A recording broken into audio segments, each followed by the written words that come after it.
It's important to learn new skills, new languages. The pursuit of knowledge, whether it's technical, historical, philosophical, or scientific, is a noble purpose, and I believe it's important to seek that self-growth and self-development in our lives. There's so many different ways to learn. You can learn through textbooks, through regular books, through structured programs in college, or just by having the right conversation with the right person. But if you never learn how to learn, you'll never be able to extract and maximize the content of what you're learning. Meta-learning is originally described by Donald B. Maudsley as the process by which learners become aware of and increasingly in control of habits of perception, inquiry, learning, and growth that they have internalized. And it was later used by John Biggs to describe the state of being aware of and taking control of one's own learning. But learning how to learn has other interesting components: adaptability. You see, in today's world, information is widely available. It has never been easier to learn something new, master a skill quickly, access the knowledge of masters of their craft, and even take entire courses from the comfort of our couch or home office. That means that knowledge itself is becoming far more competitive than it was before. Information really isn't set in stone lately, and your college degree is far less valuable now than it was during an age where the information you were lectured in class was basically set in stone until someone else came up with a new idea. But nowadays there are so many opinions, so many different takes on history, and all of the fields of knowledge that you can learn in college. So your process of learning also has to take that evolution in mind. In a time where everything changes so constantly, being tied to only what you've learned in the past can be really detrimental to your personal and your professional growth. And because of that, learning how to learn efficiently and in pace with your daily life is important to avoid stagnation and to avoid holding on to outdated knowledge. So think seriously about investing in your ongoing education. Whether this comes from your pocket, your company's pocket, or whether you're reading articles and opinions, going to free conferences and roundtables, or simply keeping up with your fields of interest via newsletters and other journals, there's so much you can do to ensure you're staying on top of new developments. Ensuring you're fostering your curiosity and motivation to take one step forward in whatever areas of expertise you want to invest in is a fantastic way to encourage your self-learning. So make it a part of your routine. Dedicate part of your day, your week, or your month to your ongoing education. And really, there are no rules for this. Dedicating a few minutes to read something interesting every single day, or just, invest in a longer session of study per week are already great steps in progressing towards your self-learning experience. The secret here is compounding. As you compound your knowledge of the subject, you'll feel way more comfortable in your own areas of interest or your field of expertise. As you invest in your ongoing education, the need to learn how to learn more efficiently will eventually become a major concern of yours.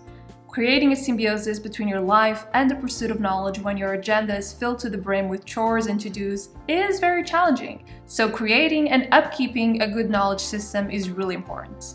So look for a system that is helpful and simple regarding information input, information organization and reorganization, and sharing capabilities. Okay, so spoiler alert, I've been using Notion for years and years on end, and they're basically sponsoring this video today. But despite all of that, you still have great options like Obsidian and Roam Research if you're more into that kind of knowledge building software. But more info on Notion later. Independently of the software you're using, the idea is to choose something that allows you to build a solid repository of information and connect ideas with tags, hyperlinks, and references, which allow you to navigate your knowledge base like you would navigate a regular wiki. Using a digital format will make everything so much easier, just believe me. You can access your data and your information and documents wherever you are, and you can just click and drag things around and rearrange things with a simple click. But if you're an analog fan, I highly recommend you check out the Zettelkasten or Slipbox method. Its main idea is to create many individual nodes. Niklas Luhmann, for instance, created around 90,000 cards. And you take these nodes as they occur to you and you add identity to those cards by referring to unique card ID and tags for easy consultation and reference.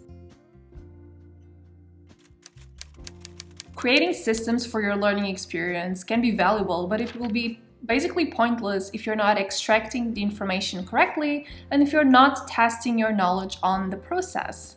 So when you're self-learning and learning, in an autonomous way, it's very important for you to assess how's your learning process going, whether you are tapping into the relevant information, and whether you're learning anything at all. Testing yourself all the time is an important part of the process, and testing doesn't necessarily mean creating these, structured worksheets that you can fill out. It's more about your involvement in the process and the questions you ask yourself rather than the answers you give. So make your books and the material your own. Don't be afraid to connect ideas, ask questions, create weird theories, and go beyond the typical boundaries of learning. This is your own private individual process. No one's there judging you or judging the scribbles you write at the margin of your books. So, just take joy in the process. Read what you want, go back, review, create mind maps, create weird theories, scribble in the margins of your textbooks. There's so much you can do to be more involved and feeling like you're using your own curiosity to move forward. There are so many different ways for you to make information your own and really customize your learning process according to how you like to learn. And all of those techniques are valid because, once again, this is a very individual and personal process. Also, finally, sharing your findings, whether it's during a good conversation or just in a simple subreddit post, is like the ultimate goal of learning in general.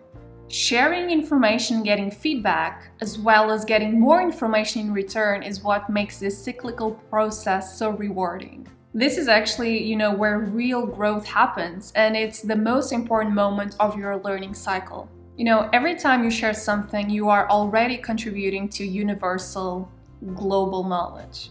If you allowed yourself to make the process your own and the learning journey your own, and you start connecting the dots and taking new ideas and making them your own, that means that basically when you're sharing them with someone else, you're already adding something new to what already exists.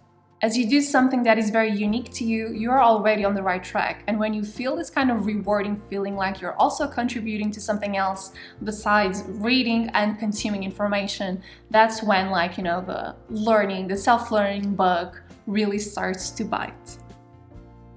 As you interact with other people, you open new doors and new paths. You stop being constricted to the boundaries of what you read and what you know, and are able to create your own unique way of seeing things and looking at the world.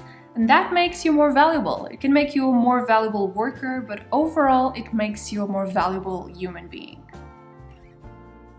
And before I finish today's video, I really want to say a quick word from our sponsor, Notion. If you're looking for the perfect software to help you with your studies and your work in 2022, as well as with your self-learning journey or any other personal project in your life, Notion can help you with that and so much more.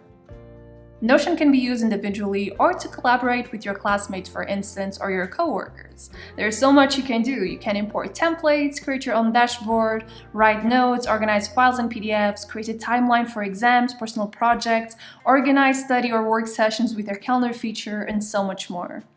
You can use and explore Notion anytime you want and for as long as you like, because their personal plan is literally free, with absolutely no restrictions or strings attached. It's the best investment you can make for a new year, and it doesn't cost a cent. To start using Notion today and get your free account, you can go to the link in the description box, or you can click the button that's on the screen right now. I really hope you enjoyed today's video, and I'll see you next week. Bye guys!